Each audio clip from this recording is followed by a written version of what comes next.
Governor-elect, thanks for being here. It's my pleasure. Such an honor to be here. Yeah. So what are the first couple of days after being elected governor of Oklahoma, especially since you've never held public office? What's that like? Well, now it's about transition. So we've had for the last month or so people starting to work on the placements and putting the staff together.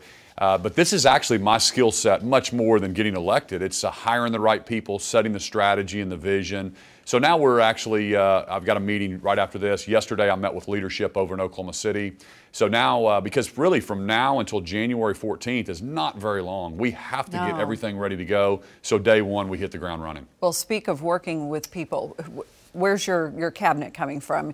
The business sector or the political sector in Oklahoma? We'll have a mixture of both. Obviously, I'm the business guy coming in from the outside, so I'll have some insiders and people that understand have been working in the House and the Senate. But also, we will diversify from across the state and bring people from all different areas of the state to my cabinet, different backgrounds, ethnic groups. We'll have a great representation of all of Oklahoma because I believe, no one person has all the answers. You have to have the right team. It's the way I lead my company or used to lead my company, and it's the way I plan on leading my state.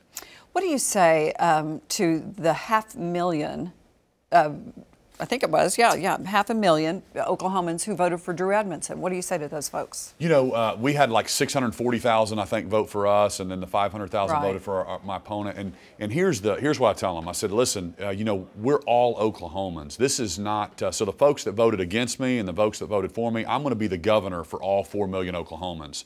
So I don't think— You know that. What will you do to, ensure that maybe their voices are heard as well? Yeah, well, like I said, I'm going to be bringing people from all across Oklahoma into my cabinet for representation.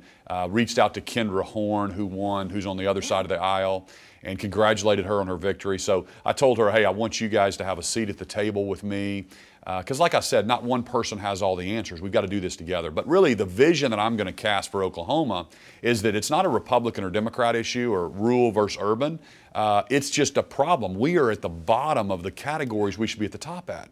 So let's be pragmatists, let's be problem solvers, and let's just dig in and set that agenda. So as governor, that's the way I'm going to lead, and that's the way we're going to focus on moving our state forward. Good.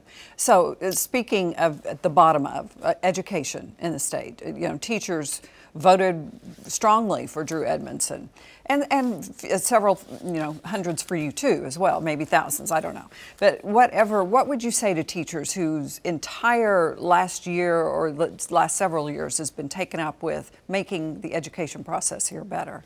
Sure. Well, first off, I want to make sure that we're talking about the same numbers because last year our legislature passed a tax increase. I'm not going to roll anything back. We're going to look forward, and we actually moved our teachers to #2 in the region. I'm going to continue that momentum, and I believe we have to pay our teachers what market is.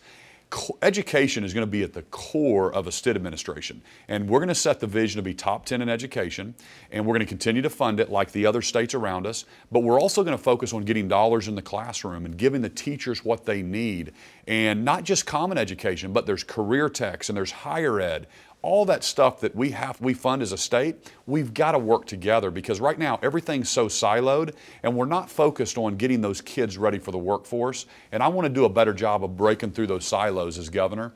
And because every kid learns differently, not every kid goes to college in our state. There's fantastic careers so I want every kid to have a career academic plan and to have a hope and a future when they graduate from high school. Is this something that's going to happen down the road, years from now, or is this going to happen soon? When and how, I guess, is what I'm asking. Well, that's what we're working on right now to get the legislative session ready and get the bills that we're going to pass and the changes that we're going to make. Okay, when I opened it up on social media and took questions, the biggest thing people wanted to know about was cuts in Medicaid. And are we going to be expanding Medicare? Can you address those? When you think about the Medicaid, that is a $5.5 billion agency in Oklahoma. We are not doing a good job in our state of getting those dollars to our nursing homes, to our rural hospitals. The problem is the governor has little control over who's running that. That's why my structural reform agenda is paramount that we get passed early on. And I need the authority to hire and fire and appoint the person that runs that $5.5 billion agency. That's the only way we're going to be able to make real change. And the legislature is excited to give us that opportunity. And that's the only way you can really hold people accountable to deliver services. Because I want Oklahomans to know this is a $20 billion budget. We don't have any different issues than they have in Texas or Tennessee or Florida. It's about delivering services and get the accountability and the transparency right. I'll do that as governor. And what about the Medicare, expanding it? Because that was one of the things that people well, really... Medicare is a federal program. Medicaid Exactly. is the state program. Exactly. And, but we did not, Governor Fallin did not. As it stands right now, the way it looks right now, I'm not going to expand Medicaid as it stands, but I'm also working with Senator Inhofe and Senator Langford to see how we can get every federal dollar we can into our state. I just don't want the mandates. I don't want the consequences. As a business person, you ask, what's the catch?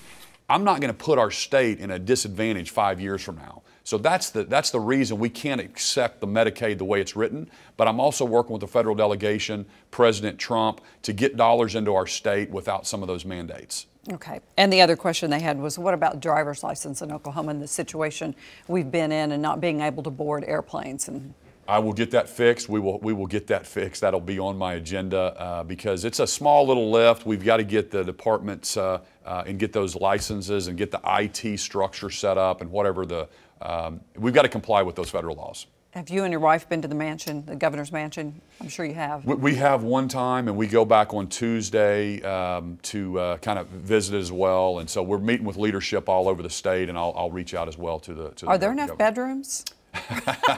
You know, a couple kids will have to share rooms, but they share rooms today. Our little boys share, and our two girls share, so it'll be fine. Yeah, yeah.